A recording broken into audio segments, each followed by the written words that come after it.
Boa tarde, hoje é dia 25 de julho, estamos aqui para falar de mais inovação. E hoje a inovação vem no peer-to-peer lending. Né? Como é que você, como empresa, pode se utilizar de algoritmos para facilitar a sua tomada de dinheiro? E como é que quem quer emprestar dinheiro também pode usar o algoritmo para tentar fazer isso? Isso é que é automatizar a tomada de crédito e a cessão de crédito, né? Tudo, né? E facilitar muito esse processo, né? Então, para isso, a gente traz hoje o Dan Cohen, que é CEO da FDX, né? Boa tarde, Dan. Boa tarde, gente. Obrigado pela oportunidade. Obrigado. Estar aqui Conta com vocês. Um pouquinho pra gente de onde é que veio essa ideia do algoritmo e o que a FDX faz. A ideia do algoritmo, ela tem 3 anos de idade já, essa ideia do algoritmo. Então, o que aconteceu, né? Eu percebi, né? Trabalhei por algum tempo em bancos, que de um lado você tinha empresas que desconheciam bancos, né, e financiadores, e por outro lado, financiadores que tinham uma originação que não tinha uma produtividade muito alta, né? Acabavam visitando um monte de empresas que não tem nada a ver com o DNA do banco.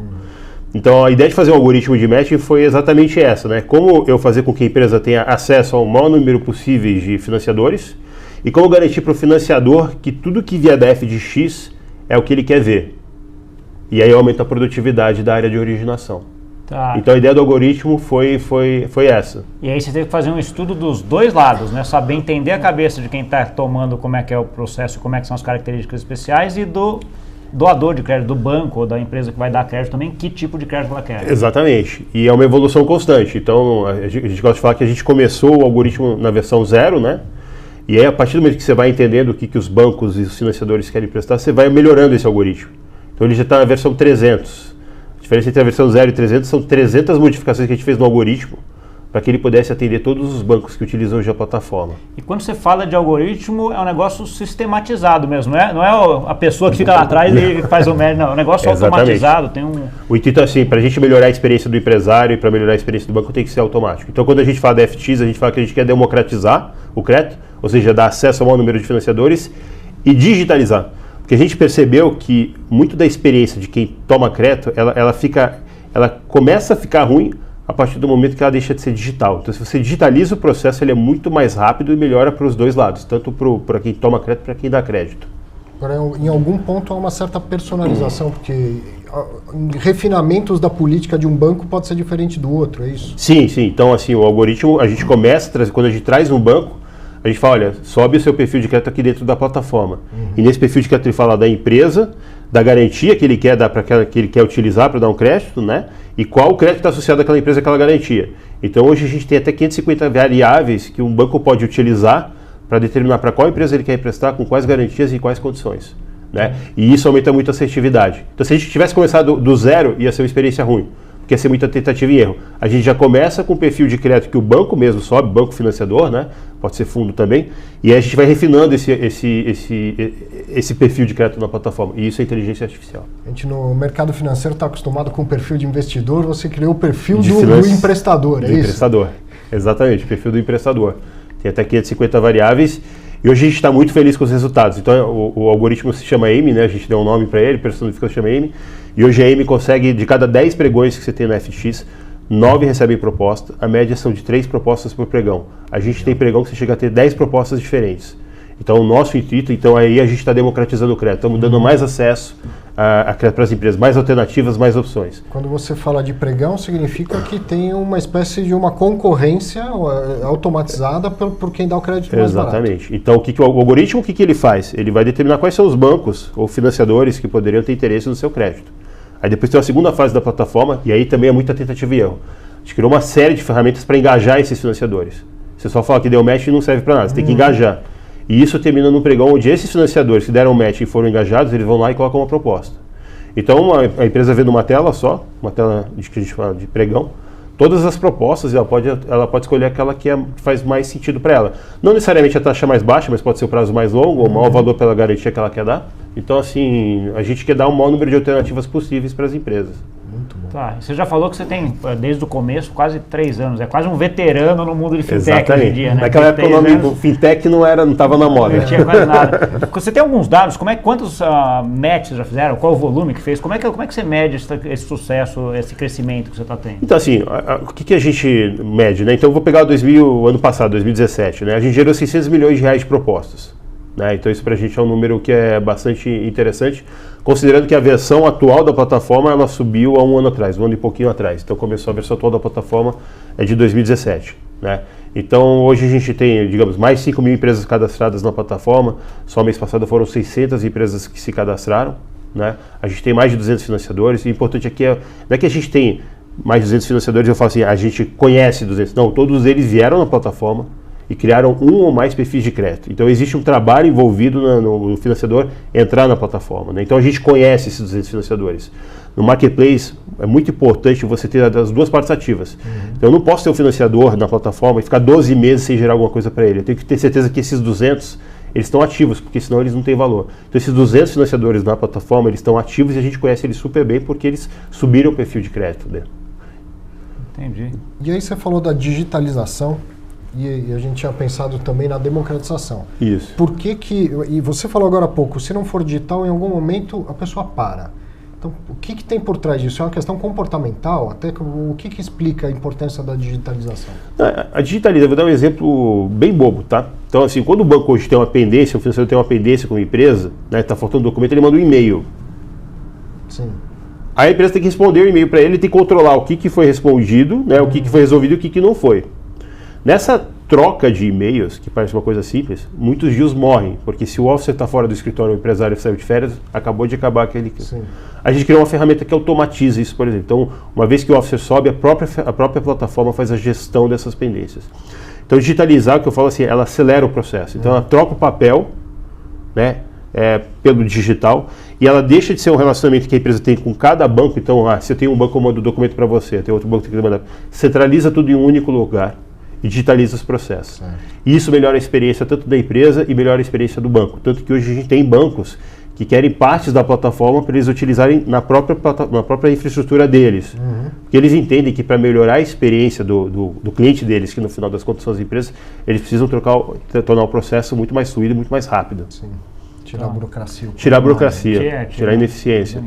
Tá, e que assim, o que a gente está falando é essencialmente uma plataforma onde você faz assim matching de crédito entre que empresas querem tomar e doadores de crédito. Como é que você vê isso evoluindo para frente? Né? Que outros tipos de produtos você consegue ver aqui dentro? Qual que é a ideia de crescimento disso? Eu vejo dois tipos de evolução. A tecnológica é a primeira, né? Então assim, eu falo que a plataforma existe hoje, né? Porque ainda são seres humanos que tomam as decisões nos bancos.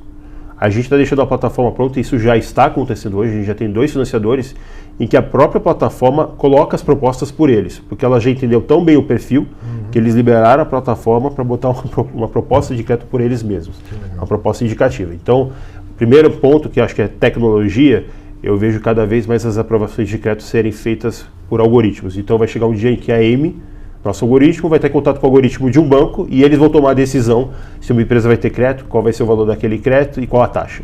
Então acho que essa é a primeira evolução, que é uma evolução tecnológica. A segunda evolução que a gente está vendo na plataforma é a evolução de produto. Porque se você conhece uma empresa, se você tem o perfil de uma empresa, você pode fazer matching para crédito e pode fazer crédito, por exemplo, para seguro. Então esse é um piloto que a gente já está fazendo hoje, de seguro garantia judicial, em que empresas vão, dependendo do perfil delas, elas vão ter uma proposta de seguro, né? E a proposta vai ser feita com base no perfil dessas empresas. Então a gente enxerga que no futuro, qualquer produto financeiro, não só crédito, vai poder ser oferecido com empresas e 100% com base em matching, não mais uma pessoa, né? Deixa eu explorar um pouco mais isso. Você falou que tem 300 variáveis. 550. 550 variáveis. Muitas delas são qualitativas e não só apenas quantitativas. Sim. Porque todo mundo conhece, quem trabalha com crédito lembra dos 5 Cs do crédito. E o primeiro é o caráter, que é uma variável qualitativa. Sim. Como é que automatiza isso? Não, então, assim, quando a gente fala de crédito, diferente de equity, é mais quantitativo do que qualitativo. Né? Então, assim, no Brasil, óbvio, é importante você conhecer o empresário, mas a garantia... Sim. Tem um peso muito grande. Então é mais importante você talvez conhecer a garantia, né? Tão importante quanto o empresário é conhecer a garantia. O que a gente hoje tem esses 2 tipos de variável, né? E a gente deixa elas abertas para os financiadores, mas você vê que a grande parte das variáveis que eles utilizam, 80%, elas não deixam de ser quantitativas. Porque senão fica muito no julgamento do officer. Sim. E o banco acho que está cada vez mais querendo... Perde essa automatização. Exatamente. Então, cada vez mais os financiadores eles estão partindo para variáveis quantitativas, né? Menos qualitativas. Perfeito. Tá. Deixa eu sair um pouquinho especificamente da FDX ou do algoritmo, né? Comentar um pouquinho de como é que foi essa virada. Você foi de banco, tá? Como é que foi essa virada para virar um empreendedor e começar com o algoritmo que lá estava na versão 0 e agora está na versão 300, né? Isso. Conta um pouquinho como é que foi essa tua trajetória, como é que a FDX já começou com essa ideia, mudou muito, teve alguma mudança significativa no meio do caminho, ela está sempre mudando, como é que é? Não, então, 2003, antes de eu ir fazer MBA, acho que eu tentei montar um dos primeiros fundos que utiliza a inteligência artificial para tomar decisão de trading, né? E aí acabei indo fazer MBA, então assim, tecnologia e business escaláveis, assim, sempre eu tive, de alguma maneira, um flat, né? Estava envolvido. E a FX começou realmente com a ideia de você escalar, né? Então, a gente tem até um gráfico lá que compara, né, a performance do ser humano fazendo matching, que é o consultor e o algoritmo, né? E quais são as vantagens que o algoritmo tem de capacidade de processamento 24 horas por dia, não tem nenhum tipo de bias. Então, ela começou com o algoritmo, né? Só que o que aconteceu é que a gente começou a testar a plataforma e viu que só o algoritmo, ele resolvia uma parte do problema, ele não resolvia todo o problema, né? Então, como eu falei, para você gerar engajamento, não é só falar, olha, essa empresa combinou com você. Eu já te dar toda a documentação, se você não conhece a empresa, eu te dar todas as informações que você necessita para conhecer aquela empresa e começar a gerar algum tipo de intimidade, né? Aí, beleza, então te engajamos. E agora, como a gente cria esse benefício do engajamento e do matching para as empresas? Aí a gente criou o Pregão, né, onde você vai colocar propostas para cada empresa. O próprio Pregão teve evoluções, então a gente começou com crédito com garantia, né? E hoje o intuito é ser um hub de crédito, é ter todos os tipos de crédito. Então a gente tem crédito com garantia, todos os tipos de garantia, incluindo estoque, por exemplo, contratos. Você tem o crédito sem garantia, que hoje é o mundo das fintechs, só que a gente hoje está inclusive conseguindo engajar alguns bancos a começarem a pensar, captar um cliente, trazer um cliente para dentro através do crédito sem garantia e depois tentar oferecer outros produtos financeiros, né? Então a gente já está trabalhando isso. A gente tem o desconto de agenda de cartão de crédito e recebíveis. Estamos querendo incluir agora, por exemplo, desconto de agenda de... a gente está querendo incluir seguro, né? Como foi desconto de agenda de cartão de crédito. Então, assim, a gente tem trade financing também é um produto que a gente está querendo, que existe uma necessidade de a gente está querendo incluir. Então, assim, o intuito é ter todos os tipos de crédito dentro da plataforma, né? E aí é um negócio que o tempo inteiro tem coisa para alterar, para mudar, para evoluir, né? Não é aquele negócio que você nunca vai chegar num momento que você vai falar assim, agora está pronto. É impossível. Né? Achar que está pronto muda tudo. Já muda tudo, né? Então está sempre... O empresário brasileiro sempre inventa alguma coisa nova, os bancos também sempre inventam alguma coisa nova. E o intuito é realmente, assim, o valor da plataforma, além de tecnologia, é que eu falo é baixar a régua, né? Então, assim, hoje a gente tem vários bancos que abaixaram a régua para a FX. O que quer dizer? Eles trabalham com empresas que faturam acima de um determinado nível de faturamento anual, então 500 milhões, mas como a gente consegue gerar para eles com muita eficiência, ele baixou essa régua para 200 milhões. Então, uma empresa hoje, 200 milhões, que não teria acesso àquele banco, os produtos financeiros que ele tem para oferecer, ela passa a ter. Então, assim, muito da nossa cabeça também é criar mais soluções financeiras, né, para as empresas, não só estão disponíveis no mercado, e os bancos entenderem que eles podem ter essas soluções porque vai ter uma tecnologia lá que vai originar para eles com escala e com uma produtividade alta. E aí eles ganham a vantagem da pulverização, né? Ela não é uma vantagem hoje porque isso não é muito escalável por causa da burocracia. Braço, exatamente. Agora, se você automatiza tudo, ele consegue pulverizar e com isso diminuir o próprio risco do crédito. Ele consegue pulverizar o risco, exatamente. E isso, como eu disse, já está acontecendo. Então hoje a gente já tem conseguido fazer com que bancos que trabalhavam com empresas middle e corporate comecem a trabalhar com empresas mais menores, né? Com faturamento menor que 100 milhões de reais ano. Né? Faturamento de vez em quando até menor do que 10 milhões de reais ano. Então isso acho que é um dos benefícios da tecnologia. A tecnologia, ela não tem preconceito, né? Então, que eu gosto de falar, a gente tem hoje desde empresas que faturam 1 milhão de reais na plataforma, até empresas que faturam 2 bi, utilizando exatamente a mesma tecnologia, colhendo exatamente os mesmos benefícios.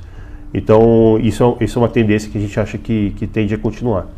Que entra no ponto de democratização do crédito, que é o que você estava comentando no começo. Me chamou a atenção que ele falou do cartão de crédito, né? Quer dizer, o lojista que hoje só desconta com o cara que vendeu a maquininha para ele lá, talvez ele nem saiba que ele pode tentar ter acesso a um crédito mais barato na FDX. Exatamente. Então, assim, hoje quando você fala de empresas que usam esse recurso com faturamento acima de 10, 20 milhões de reais, elas já têm acesso a uma taxa boa. Mas empresas com faturamento abaixo desses 10 bilhões de reais, elas não têm acesso a uma taxa. Então, o intuito é dar mais alternativas para elas descontarem uma taxa mais competitiva, né? Falando do lado dos emprestadores, você citou banco, fundos, tem fintechs também que entram na tua plataforma para emprestar? Tem fintechs. A gente tem, hoje, todas as fintechs que fazem crédito para pessoa jurídica, elas estão na plataforma. E não é assim, a gente está criando o API para cada uma delas. Né? Então já está completamente integrado. Não é que tipo tem um layer, depois tem o outro. Já está completamente integrado. Né? E a gente assim acaba ajudando elas, né? Então, porque a gente diminui o custo de originação, aquisição de clientes, a gente de vez em quando dá os toques em termos de crédito do que a gente vê acontecendo no mercado. Então é uma relação super simbiótica entre nós e as outras fintechs, né? Que ótimo. Deixa eu fazer uma outra pergunta, me parece que não é o seu escopo, mas no crédito tão importante quanto originar é acompanhar o crédito. Isso. Não é você que precisa acompanhar, é quem deu o crédito, mas você sabe do histórico, deu tudo certo, teve algum problema de default e tal, você traz isso para dentro do seu histórico, do seu algoritmo? Trago, porque até isso está dentro do próprio match, o banco quer saber se a empresa teve um default recente ou não teve um default recente, né? Então, os próprios financiadores, eles acabam informando a plataforma quando existe algum problema de crédito, né? E aí isso obviamente vai influenciar o matching daquela empresa, né? A gente está querendo criar alguns modelos de rate, né? Mas muito mais para dizer que a empresa está adimplente do que dizer que ela está inadimplente. Sim. Né? Então, o intuito é acompanhar o histórico. O intuito, por exemplo, também é chegar um momento que a gente pode chegar para uma empresa e falar, olha, empresas similares a você captaram essa determinada taxa, esse determinado volume e utilizaram esse determinado tipo de garantia. Então, o intuito, a evolução da plataforma também é resolver essa questão de financiamento para as empresas.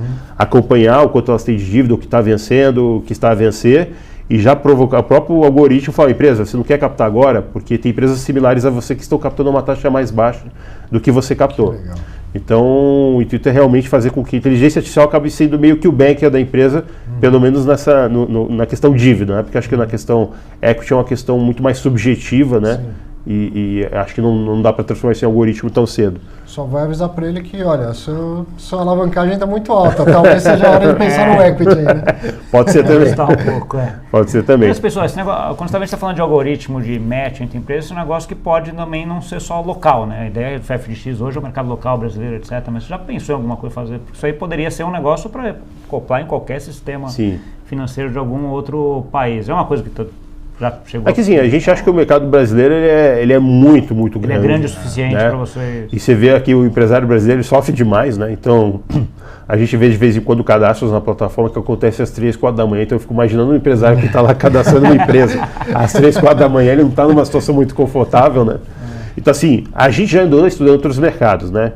Então, a gente estudou alguma coisa em América Latina, né? O que é mais óbvio. Então, por exemplo, países como a Argentina tem necessidade de crédito, mas o custo do crédito lá é tão alto que não faz sentido, né? E a gente tem indicações, por exemplo, Estados Unidos não faz sentido, por exemplo, porque a quantidade de bancos que você tem lá e a taxa é tão baixa que uma plataforma como essa talvez não faça sentido. Mas, por exemplo, a gente já teve indicativos que certos países da Europa pode fazer sentido, né? Mas, de novo, o mercado brasileiro é tão grande, a dor do crédito é tão extensa que hoje a gente acha que dá para crescer muito, né? Para virar um unicórnio dentro do Brasil. Você não precisa sair do Brasil para ser um unicórnio quando o assunto é crédito. Tá ótimo. Acho que a gente está chegando aqui no final. Dá para quem está nos vendo hoje, agora, ele achou ótimo, deixa eu testar esse algoritmo, como é que ele chega em você? Chega no site, né, que é www.fdex.com.br, né? E aí o intuito é esse, o cadastro é totalmente automatizado e o empresário conseguir fazer sozinho sem precisar da ajuda de um terceiro para subir as características da empresa dele. E aí, obviamente, cada tipo de crédito ele vai ter um nível de informação necessário. Então, por exemplo, para o crédito clean, é só ele subir o CNPJ. A plataforma já vai buscar informações de várias fontes diferentes e vai entender se ele tem acesso ao crédito clean, né, que é o crédito sem garantia ou não. Se conta duplicata, ele vai ter que qualificar a carteira, mas é super rápido. Então, assim, é muito simples o processo para o empresário ter acesso ao crédito via plataforma. Sensacional. Espetacular. Obrigado, Dan. Obrigado vocês pela oportunidade. Sucesso lá. Tá joia. Obrigado, gente. Quando chegar seu unicórnio, não esquece de voltar aqui com a gente. De volta. Então é isso. Obrigado a você que viu mais um programa, mais inovação, mais novidade. Apertou F5 aí para dar um refresh. E semana que vem tem mais inovação. Semana que vem temos mais. Grande abraço. Tchau.